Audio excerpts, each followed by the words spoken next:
Muy buenos días, una vez más tenemos la oportunidad de reunirnos en el nombre de nuestro Señor Jesucristo y poder adorar juntos su nombre, bendecir el nombre de nuestro Dios. Hoy domingo 20 de septiembre tenemos esta nueva oportunidad de un servicio online. Mi nombre es David Mangieri, soy el pastor de Hillsdale en español y quiero darle la bienvenida a nuestra casa. Como decimos domingo tras domingo, nuestra casa es una casa que empieza con A. Entendemos que el amor de Dios es lo primordial en nuestra vida. Poder reconocer que Él nos ama de una manera que no alcanzamos a comprender. Él nos amó primero. Y nuestro amor hacia Él es solamente una respuesta de su primer amor.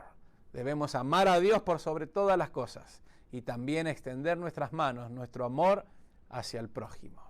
Por eso la letra A de nuestra casa es la más importante. Pero ¿cómo podemos llevar a cabo este amor a Dios y este amor a nuestro prójimo?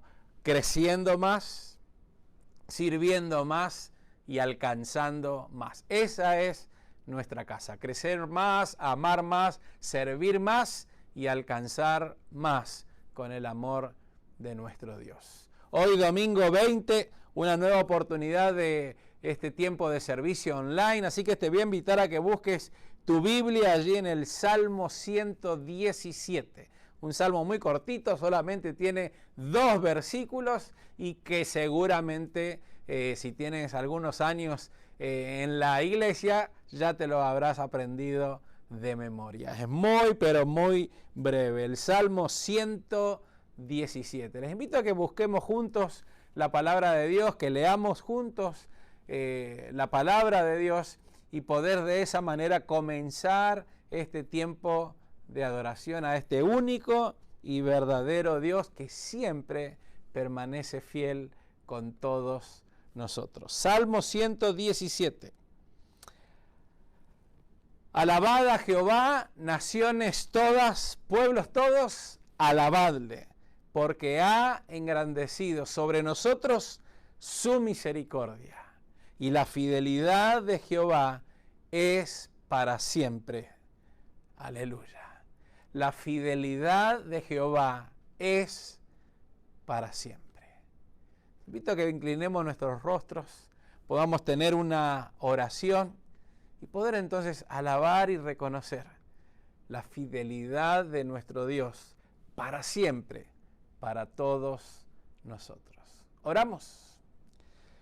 Señor, gracias por darnos una oportunidad más de reunirnos en tu nombre.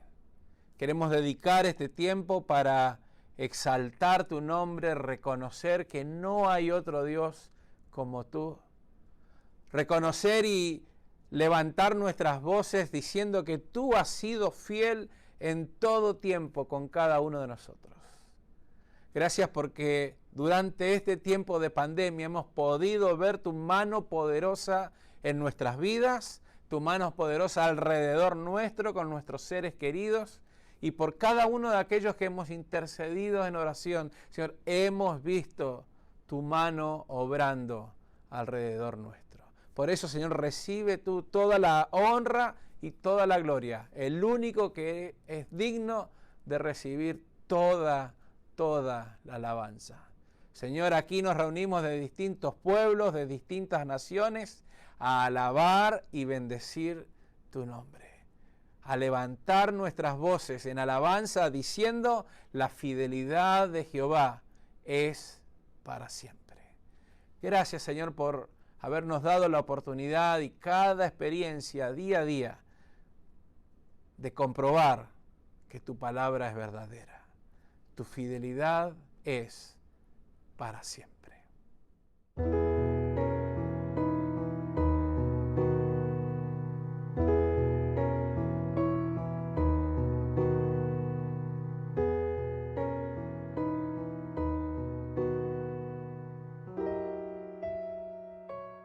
Oh Dios eterno, tu misericordia ni una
me impartes el gozo tierno, me guías por sendas de paz.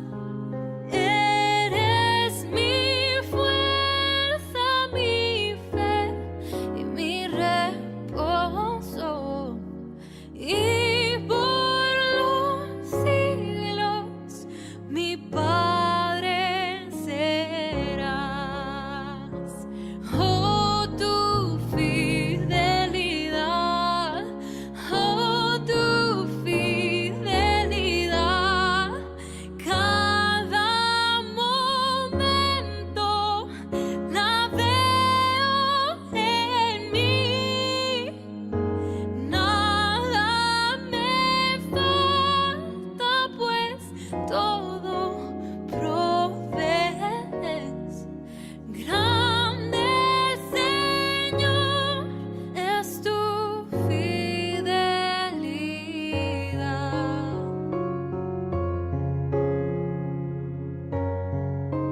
Señor, grande Señor, grande Señor, es tu fidelidad.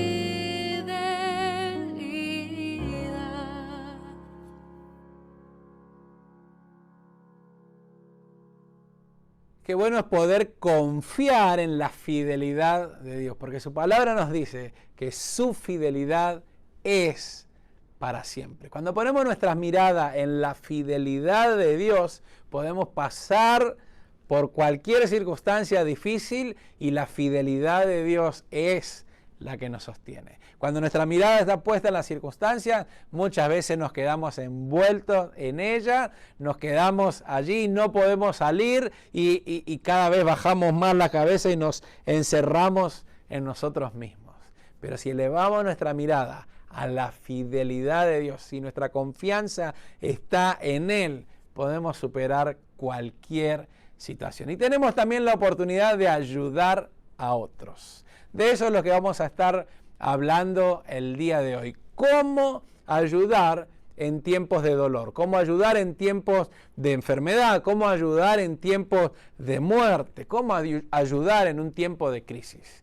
Podríamos decir, para estar en el contexto de la circunstancia que nos toca vivir, cómo ayudar en tiempo de pandemia, ¿no? Pero esto es algo temporal. La pandemia es algo temporal. Ahora, lo que la palabra de Dios nos enseña de cómo ayudar en estos tiempos de enfermedad y cómo ayudar en tiempos de muerte va antes de la pandemia, en la pandemia y post pandemia. Así que quiero hacer el énfasis en esta verdad bíblica que va más allá de los tiempos, que va más allá de la geografía. ¿Cómo ayudar? ¿Cómo lo hizo Jesús y cómo podemos hacerlo nosotros el día de hoy?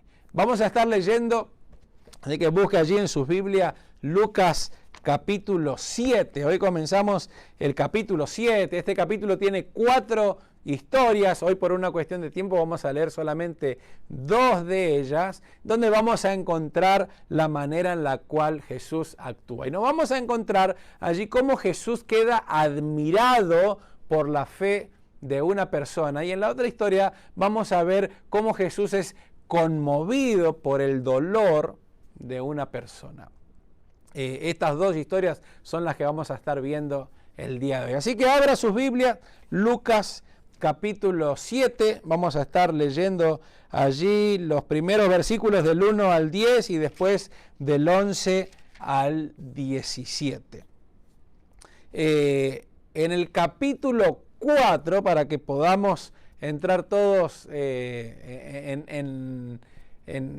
el mismo punto, en el capítulo 4 de Lucas, lo que estoy contando esto es porque como iglesia estamos estudiando, si te conectas por primera vez con nosotros, como iglesia estamos estudiando el Evangelio de Lucas desde que comenzó este 2020. Entonces vamos yendo capítulo por capítulo y vamos viendo la historia, el relato de cómo Lucas nos presenta a Jesús, ¿no? Y en el capítulo 4 Jesús ha iniciado su ministerio. Y inicia su ministerio en Galilea, en la parte norte del pueblo de Israel, ¿no? Abajo está Judea, donde está Jerusalén, en el medio Samaria, ¿no? Que tenían muchos conflictos, y en el norte está Galilea. Allí fue donde Jesús se crió en toda su niñez, en Nazaret, y es allí donde nos dice Lucas que comienza su ministerio. En el capítulo 4, Jesús va a una sinagoga de Nazaret y abre al profeta Isaías y lee el profeta Isaías: el Espíritu del Señor está sobre mí, y entonces desarrolla o muestra cuál va a ser el ministerio que él va a realizar. Para eso ha venido a esta tierra. Este es el ministerio que va a realizar, especialmente destinado a aquellos que más los necesitan, a los más marginados, a los sin voz, ¿no? A los pobres, a los enfermos, a los presos. Y llama la atención que esa misma situación sigue estando presente el día de hoy, ¿no? Los pobres, los enfermos, los presos son los que no tienen voz. ¿Cómo poder ayudar y estar cerca de todos aquellos que tanto lo necesitan? Entonces Jesús en el capítulo 4 inicia su ministerio.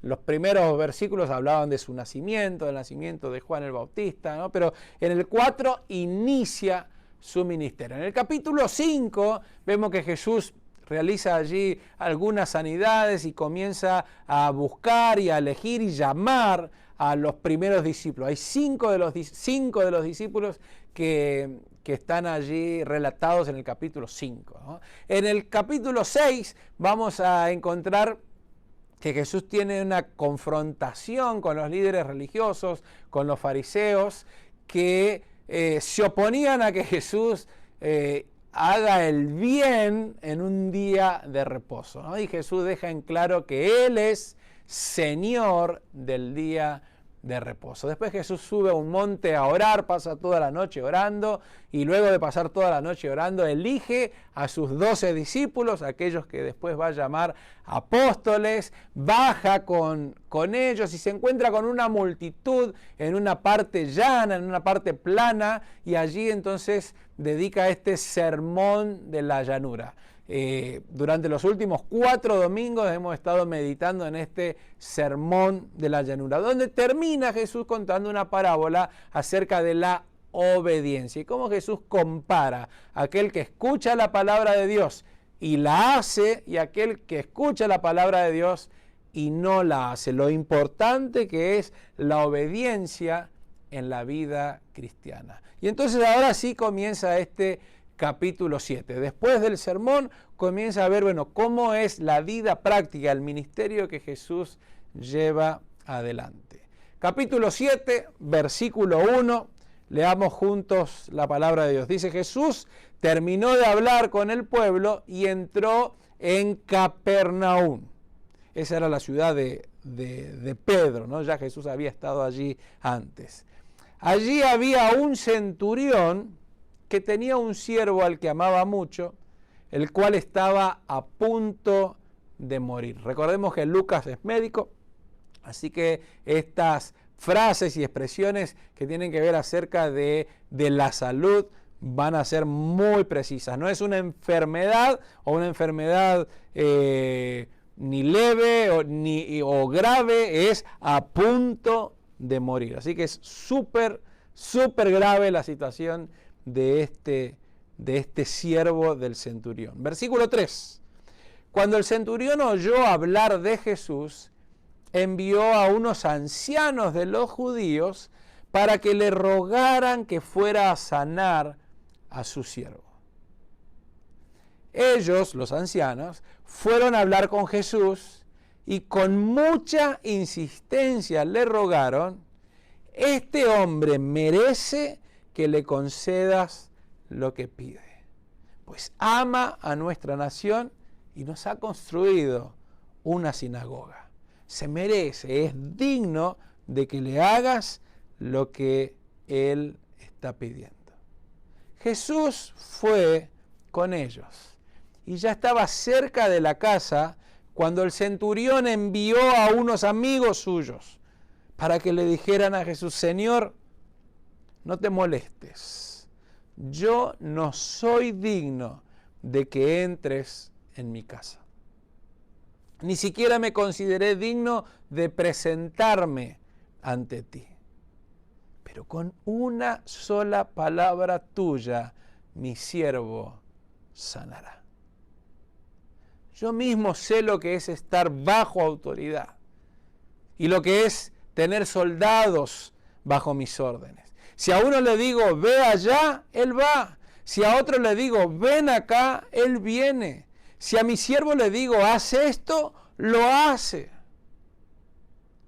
Cuando Jesús oyó esto, se quedó admirado del centurión.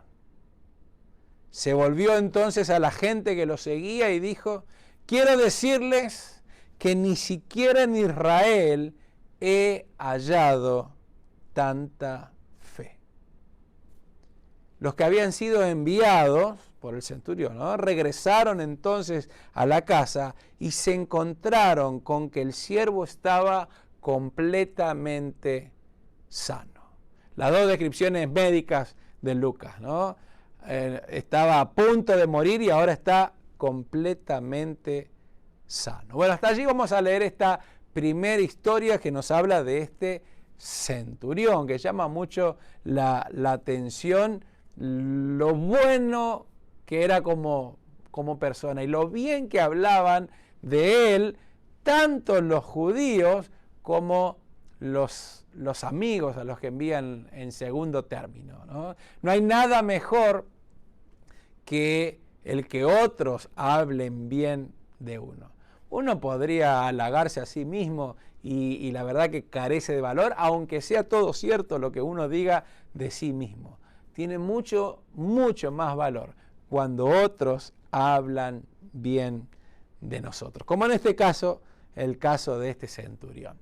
Mateo cuenta también esta historia, que su historia es más larga, por eso acá, como estamos estudiando Lucas, vamos a detenernos en lo que Lucas nos está contando. Pero otra diferencia que tiene las dos historias entre Mateo y Lucas es que en el caso de Lucas el centurión no está presente. Se habla de él en la historia, pero nunca está presente.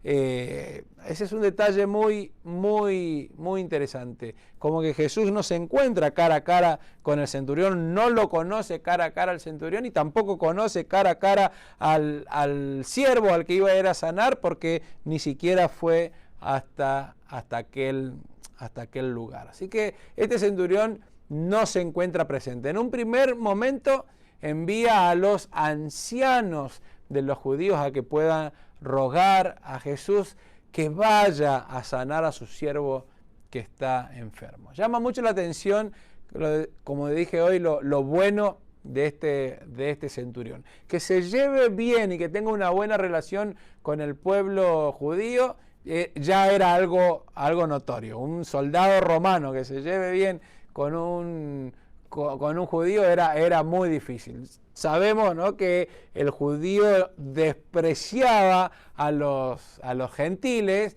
y sabemos también entonces que los gentiles también odiaban a los judíos. Así que este enfrentamiento y este antisemitismo no es algo nuevo, ¿no? Esto es algo de larga data. Por eso llama mucho la atención lo bien que se llevaban y que hablen tan bien de él los ancianos. Por eso dice también, hasta construyó una sinagoga. Y ahí vemos también este interés religioso, este interés por buscar las cosas de Dios que este centurión tiene. Y lo vemos mucho más detallado en la segunda conversación que los amigos tienen con Jesús, ¿no? Bueno, los ancianos hablan bien de él, versículos 4 y 5, si quieres prestar atención allí, lo que dicen ellos es, si hay alguien que merece tu ayuda, si hay alguien que es digno de que hagas lo que les pide, es Él. En el versículo, o en los versículos del 6 al 8, vemos entonces la posición del centurión. El centurión dice otras palabras. Él dice que no merece, que él no es digno de que Jesús entre en su casa. Ni siquiera era digno de ir a presentarse él delante de Jesús. Por eso envía a los ancianos y después envía a los amigos. Él no es digno de acercarse, de presentarse delante del Señor. Por un lado conoces las reglas, las costumbres del pueblo de Israel, porque ningún judío iba a ir a entrar a la casa de un gentil, y mucho menos un judío estricto, y tampoco iba a aceptar que un gentil entre a su casa. Así que este tipo de contexto está aquí, y el centurión lo entiende bien, lo comprende muy bien, pero entiende y comprende la autoridad que Jesús tiene, porque por las palabras que sus amigos cuentan, entonces Jesús puede ver la fe de este hombre. Cuando alrededor de la historia está el merecimiento y que es digno de que Dios haga algo por él porque se lo merece, Jesús ve la humildad de aquel hombre. Yo no soy digno, yo no lo merezco, pero algo sí sé, que si yo estoy bajo autoridad y yo tengo soldados bajo mi responsabilidad y digo una cosa y la hacen, si a mí me hacen caso, si yo digo una palabra y me hacen caso, ¿cuánto más a Jesús? Si tú solo dices una palabra, Señor, mi siervo sanará.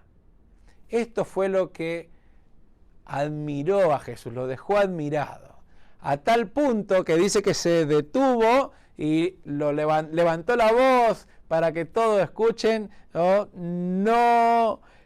ni siquiera en Israel he hallado tanta fe. Sin duda que estas palabras no causaron alegría en ninguno de los que estaba allí, porque de alguna manera era una bofetada para el mismo pueblo de Israel, como diciendo, alguien gentil tiene más fe que ustedes. No he visto esta fe en ustedes. Si tú dices una palabra, Señor, mi siervo sanará. Tenemos que darnos cuenta en esta historia que Jesús no conoció al centurión, como dije, tampoco conoció al siervo que termina siendo sanado completamente, y Jesús ni siquiera va hasta el lugar, no termina esa caminata, y alguien es sanado por la fe de esta persona, y esa fe es evidenciada por el testimonio de los demás, por el testimonio que dieron los ancianos, por el testimonio que dieron sus amigos. Jesús puede llegar a esta conclusión de evidenciar la fe que tiene este hombre. Cuando algunos hablaban, como dije, del merecimiento, Jesús ve la fe y obra a partir de esa fe. Vamos ahora a la siguiente historia, versículo 11, y nos vamos a encontrar, entonces, como dije, hoy las 4 historias se van complementando, ¿no? Nos van dando una visión completa del ministerio de Jesús, cómo Jesús estaba dispuesto a ayudar a aquel que lo necesitaba. Ahora vemos versículo 11, dice, después Jesús se dirigió a una ciudad llamada Naín, le acompañaron muchos de sus discípulos y una gran multitud. Cuando se acercó a la puerta de la ciudad, allí en Naín, vio que llevaban a enterrar al hijo único de una viuda. Mucha gente de la ciudad acompañaba a la madre. Cuando el Señor la vio, se compadeció de ella y le dijo, no llores. Luego se acercó al féretro, lo tocó y los que lo llevaban se detuvieron. Entonces Jesús dijo: joven, a ti te digo, levántate. En ese momento, el que estaba muerto se incorporó y comenzó a hablar. Y Jesús se lo entregó a su madre. El miedo se apoderó de todos y algunos alababan a Dios y decían: un gran profeta se ha levantado entre nosotros. Y otros decían: Dios ha venido a ayudar a su pueblo. Y la fama de Jesús se difundió por toda Judea y por toda la región vecina. Acá tenemos otra historia. En uno era de enfermedad y acá hay un caso de alguien que murió, pero el foco no está en aquel que murió, sino en esta mujer, en esta madre. Si comparamos estas dos historias, las dos historias tienen que ver con los menos tenidos en cuenta, los más despreciados, los que no tienen voz, los que no tienen un lugar en la sociedad. Como dijimos, los siervos comúnmente cuando enfermaban o llegaban a viejos eran abandonados, cuando ya no podían producir eran abandonados y no tenían otra manera de ganarse la vida que no sea mendigando y la solidaridad de algunos pocos, ¿no? Y en este caso es una mujer. Lo duro que era para una mujer en aquella época. Y lo duro que lo sigue siendo, ¿no? Pero en aquella época aún mucho más. Así que aquí tenemos esta descripción, la condición que esta mujer tiene. Versículo 11 y versículo 12 lo podemos ver muy bien. Ella era mujer, primera condición en contra, era viuda, otra condición en contra, y ahora encima se le muere su único hijo. O sea, las tres condiciones que Lucas nos está contando son todas las que nos muestran la situación en el aire que queda esta mujer. La mujer no tenía ningún tipo de valor de alguna manera y mucho menos si era viuda, pero al menos dentro de su viudez tenía un hijo que podía sustentarla y ahora lo ha perdido todo.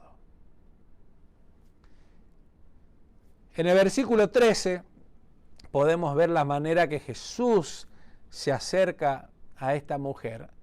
Y sin duda que de allí vamos a sacar de qué manera podemos acercarnos y ayudar a aquellos que están en dolor, a aquellos que están sufriendo. Y Lucas nos cuenta o nos da estos tres pasos que Jesús hace. Primero, Jesús la vio. Eso es lo primero que Lucas dice. Jesús la vio. Cuando es muy posible que los discípulos y la multitud que venía de Jesús, cuando está entrando al pueblo, que se encuentra con una multitud que está saliendo, vieron esta multitud, vieron el dolor, se dieron cuenta que era un entierro, que estaban llegando un muerto, seguramente se hicieron a un costado con cierto respeto y reverencia hacia aquellas personas, acompañándole en el dolor, pero vieron el grupo y el grupo de multitudes que se encuentran. Pero acá dice que Jesús la vio. Jesús la vio a ella. Jesús vio a esta madre. Jesús vio a esta madre viuda. Jesús vio a esta madre viuda cuyo único hijo ahora se había muerto y lo había perdido todo. Entonces dice que Jesús se compadeció de ella, sintió compasión de ella. Literalmente esta palabra significa que las entrañas se le retorcieron, las fibras íntimas de su ser se retorcieron. Jesús tiene esta experiencia de la compasión por nosotros. La palabra de Dios nos dice que Él es el varón experimentado en quebranto. Habiéndolo dejado todo, despojándose a sí mismo, experimentó todo el quebranto del ser humano, todo el dolor del ser humano. Y cuando este dolor lo sintió en sus propias tripas, como sería la expresión más cruda de esto, se acerca a consolar a esta mujer y le dice estas palabras que son únicas. No llores. ¿Qué pedido es ese? Se le puede decir a una madre viuda que ahora está perdiendo y llevando a enterrar a su único hijo: no llores. Solo Jesús puede decirlo. Solo Dios puede tener estas palabras hacia esta mujer. Ninguno de nosotros podríamos hacerlo. No serían un consuelo, al contrario, serían una ofensa a la persona. Filósofos del tiempo de Jesús tenían también esta expresión de no llores porque no sirve para nada, porque no vas a lograr nada con llorar. Creo que hasta muchas veces nosotros usamos esa misma expresión. Tratando de consolar, estamos ofendiendo a las otras personas.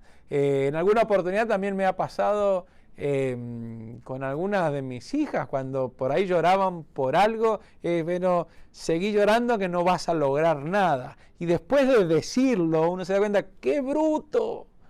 ¿Cómo vas a decir? No ayudás en nada con una frase así. Pero Jesús sí lo puede decir. Hay palabras que solamente Él las puede decir, como esta: no llores. Retrocedamos un par de domingos atrás, el capítulo anterior, Jesús en el Sermón de la Llanura: bienaventurados los que lloran, porque ellos recibirán consolación. Ese fue el sermón. Ahora está aquí delante de esta mujer que está llorando y le dice: no llores. La gente puede y debe acompañar a la mujer en dolor. Dice que mucha gente acompañaba a la madre. Y nosotros podemos y debemos acompañar, ¿no? Llorar con los que lloran, reír con los que ríen. Pero tenemos que aprender de Jesús aquí y abrir más los ojos como Él y cerrar más la boca. Que Él hable, que Él haga lo que Él puede hacer. Y nosotros acompañemos a la persona con tanto dolor como esta madre. Solo Jesús puede decir: no llores. Jesús no vio un muerto. Jesús vio una mujer que lo había perdido todo. Quizás el resto de los discípulos y quizás la multitud, no lo dice el texto, es parte de mi imaginación, de lo que me puede parecer.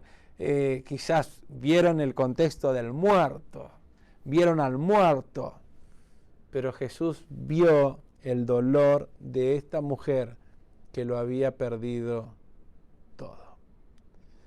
La compasión no es un sentimiento, y mucho menos un sentimiento barato de sentir lástima, una cierta emoción, el moverme a ayudar en algo y luego olvidarme. La compasión es esa virtud espiritual de poder ponerme bajo la piel del otro que está sufriendo, bajo el dolor del otro y sentir el mismo dolor.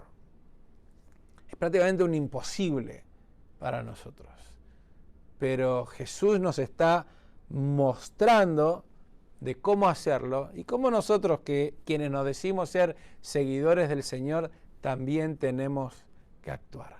Cuando dejamos de mirar nuestros propios problemas y comenzamos a ver a la otra persona, ese es el primer paso, ¿no? Poder ver a la persona como Jesús las ve, entonces quizás podamos tener esta misma compasión y sentir la compasión que Jesús tiene por las personas.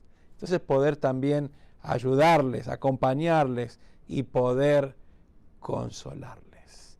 Ahora, lo más interesante, entonces, es que Jesús se acerca, ¿no?, hacia el féretro, toca el féretro y con esto se hace impuro. automáticamente el judío por tocar, si tocaba la ropa de un muerto, si tocaba un muerto, tocaba algo relacionado al muerto, se convertía en impuro y tenía que estar, dependiendo qué es lo que haya tocado, hasta una semana allí en cuarentena, separado de todo, porque estaba impuro. Así que Jesús abiertamente va y toca esto, se hace impuro para ayudar al otro. Rompe con todos los paradigmas de aquel momento. Hace todo lo que uno diría no tendría que haber hecho.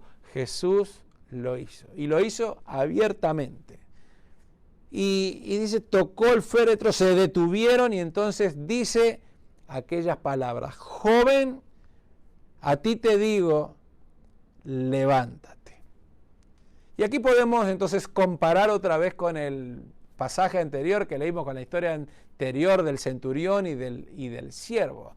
Cómo la fe del centurión le dice, solo si con que tú digas la palabra, con que tú digas mi siervo sanará. Y aquí entonces Jesús dice la palabra, mueve la autoridad que tiene, y aún aquel joven que estaba muerto, ni siquiera la muerte puede detener a Jesús, aquel joven se incorpora y comienza a hablar. Esa descripción de comenzar a hablar es la evidencia de que ha resucitado y que está bien, ¿no? Que no era un fantasma levantándose, un zombi moviendo, no. Aquel joven que estaba muerto ahora ha resucitado. A ti te digo, levántate. Pero esto no es lo más importante de la historia, aunque esto provocó la alegría sin ninguna duda de todos, como vamos a ver después, algunos con miedo, con temor, con reverencia, pero Jesús está mirando el dolor de esta madre. Así que, ¿cómo habrá estado aquella madre que iba camino a enterrar a su hijo y ahora su hijo otra vez ha vuelto a la vida? En ese contexto, todavía lo más importante que Jesús va a hacer no fue la resurrección de aquel joven muerto. Quizás todos nos quedamos allí, eso es lo que más nos llama la atención. El plan de Jesús no termina ahí. Lo que Jesús hace después de esto es realmente lo más maravilloso de esta historia. Y Jesús se lo entregó a su madre.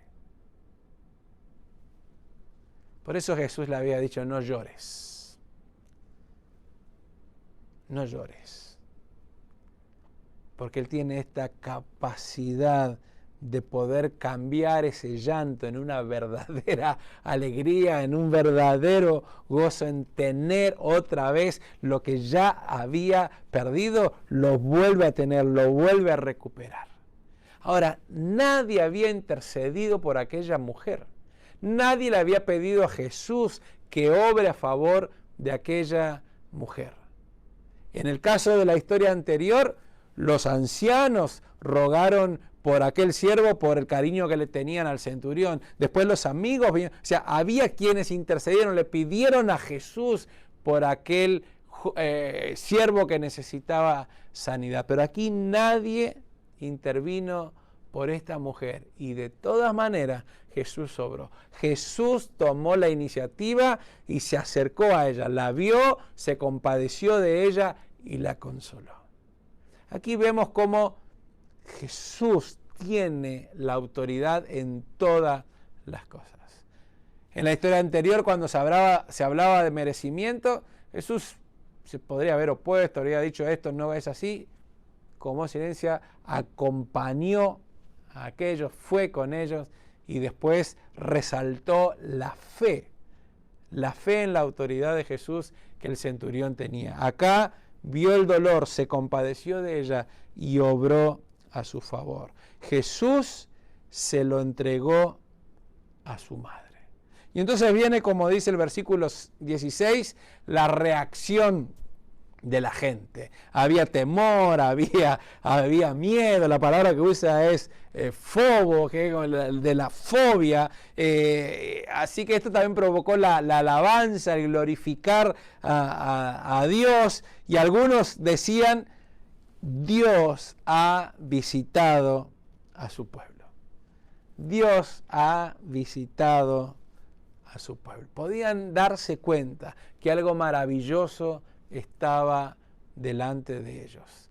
La alegría de una mujer causó también la alegría de todo el resto. Y el poder alabar y glorificar el nombre de Dios. Bien, ¿cómo llevamos todo esto a nuestra vida de hoy?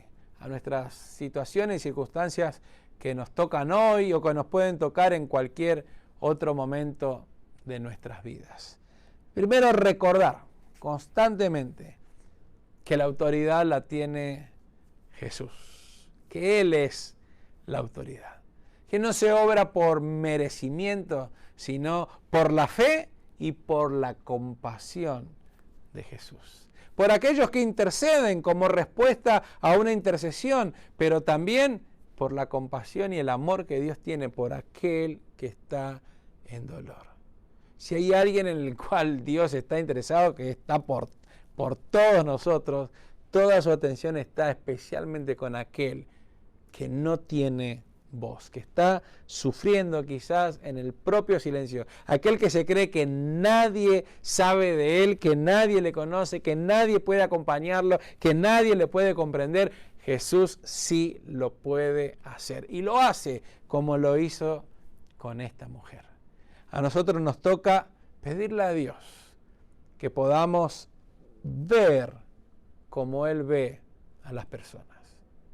Que podamos entonces ser movidos a esta compasión de la manera que Él siente compasión por aquel que lo necesita. Y poder acompañar. Llorar con los que lloran, reír con los que ríen. No llores, solo Jesús los puede decir. Pero podemos acompañarlo a aquel que está llorando y llorar con ellos. Para eso está el cristiano, para eso está la iglesia como una comunidad en la cual nos acompañamos unos a otros. Para eso el Señor nos ha puesto aquí como embajadores del reino de Dios, para ser instrumentos en las manos de Dios. Muchas veces nos quejamos quizás por recursos, no tenemos los recursos para poder ayudar. Los recursos somos nosotros. Nosotros somos el recurso, el instrumento en las manos de Dios. Por eso pidámosle a Dios que podamos mirar a la gente y mirar la necesidad como Él las ve, que podamos valorar y tener la compasión que Jesús, la manera que Jesús se compadece de aquel que lo necesita, y que podamos ser entonces un instrumento útil en las manos de nuestro Dios. Y sin ninguna duda, cuando esto sucede, causa la alegría, causa el gozo, causa la felicidad de ver lo que Dios está haciendo. Y a veces eso también causa incredulidad. Cuando uno le está pidiendo algo a Dios y Dios lo hace, hasta no lo podemos creer.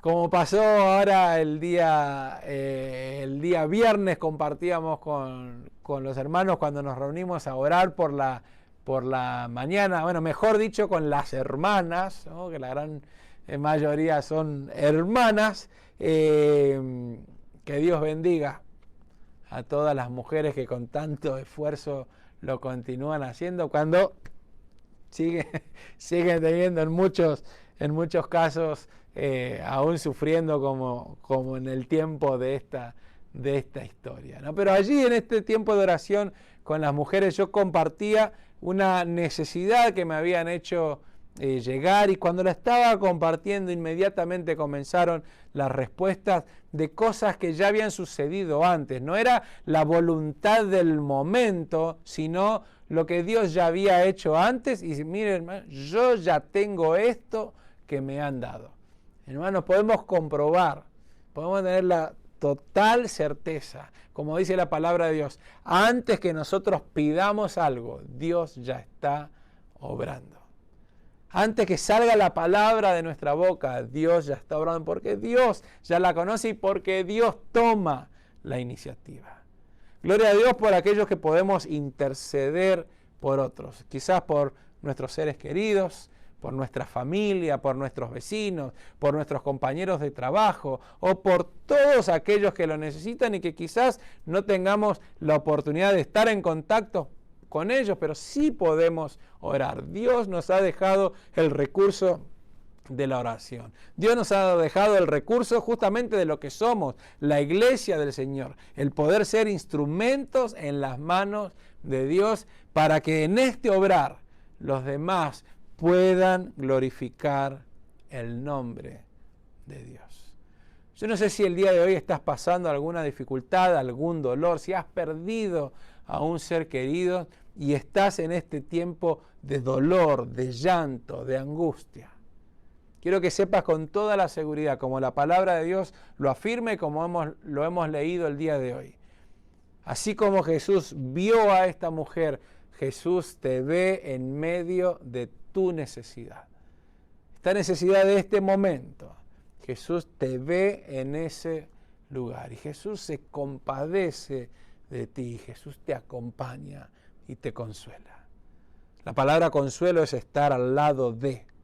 Jesús está al lado tuyo en este tiempo. Nos encantaría poder orar por ti, nos encantaría poder ayudarte en todo lo que esté al alcance de nuestras manos. Háznoslo saber para poder estar en contacto. Pero lo primero que debes saber, y lo último que debes saber, y lo más importante que debes saber, es que Dios sí te conoce y Dios te ve en tu angustia. Dios se compadece de ti y Dios obra a tu favor. Ese es el Dios que conocemos. Ese es el Dios que la Biblia nos relata. Un Dios que nos ama tanto que ha dado a su único Hijo. Él ha dado a su único Hijo para que todo aquel que en Él cree no se pierda, no muera, sino que tenga vida eterna. Él tiene la autoridad sobre la vida, sobre la vida y sobre la muerte, así como vimos en esta historia. Aún aquel que había estado muerto, joven, a ti te digo, levántate. No hay nada que pueda impedir la autoridad de Cristo Jesús. Hermano, amigo, que esta palabra que hemos leído el día de hoy pueda llenar nuestras vidas, pueda realmente hacer lo que Dios quiere hacer con ella en cada uno de nosotros. Yo te invito a que releas estas dos historias que vimos hoy del capítulo 7 y también te puedes adelantar en la semana de leer las otras dos historias que vamos a estar meditando el próximo domingo, pero no dejemos de leer la palabra de Dios porque en ella encontramos la voz de Dios para cada uno de nosotros el día de hoy. Que el Señor te bendiga, que el amor y la misericordia de Dios se derramen sobre ti y puedas comprobar, como leíamos al principio de este servicio online, que la fidelidad de Dios es para siempre. Que el Señor te bendiga. Me encantaría también poder invitarte a participar de las distintas actividades que tenemos como iglesia. Nos daría mucho gusto que podamos encontrarnos en alguna de ellas, ¿no? De lunes a viernes nos reunimos a orar todas las mañanas. Esta semana festejamos el día número 100 constante de estar reuniéndonos. A las 9 de la mañana abrimos un tiempo de oración y a las 10 entonces nos comunicamos unos con otros y podemos orar juntos. Los días miércoles tenemos un tiempo de oración y de estudio bíblico. A eso lo tenemos, son prácticamente 2 horas, de 7 de la tarde hasta las 9 de la noche, pero es un tiempo espectacular en donde podemos, como decimos, ¿no?, orar juntos y abrir la palabra de Dios también juntos, porque Dios nos habla a cada uno de nosotros. Los días sábados tenemos nuestro servicio online. Nuestro servicio online, ya quedé patinando allí. Nuestro servicio en el parking lot, le llamamos el reencuentro. Y lo estamos teniendo ya a partir del sábado pasado a las 6 de la tarde. Está oscureciendo antes, así que ahora tenemos este reencuentro en el parking lot de Hillandale a las 6 p.m.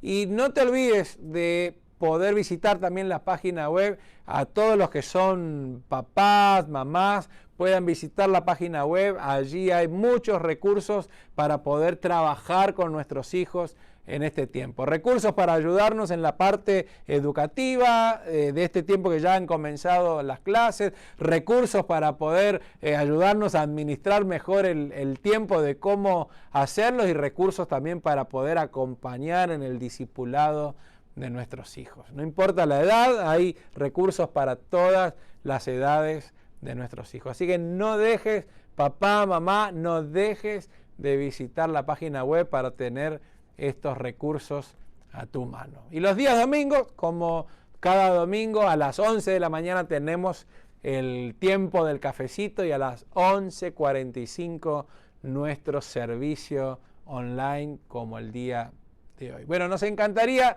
verte en alguna de estas actividades, poder participar juntos, así que solamente háznoslo saber, deja algún comentario aquí abajo o en la página web de nuestra iglesia, hillandelchurch.org/bienvenidos, allí está la página en español y nos encantaría poder estar en comunicación contigo. Bueno, que el Señor nos bendiga, que el Señor, como dijimos hoy, podamos confiar en Él, en la fidelidad de Dios que es para siempre.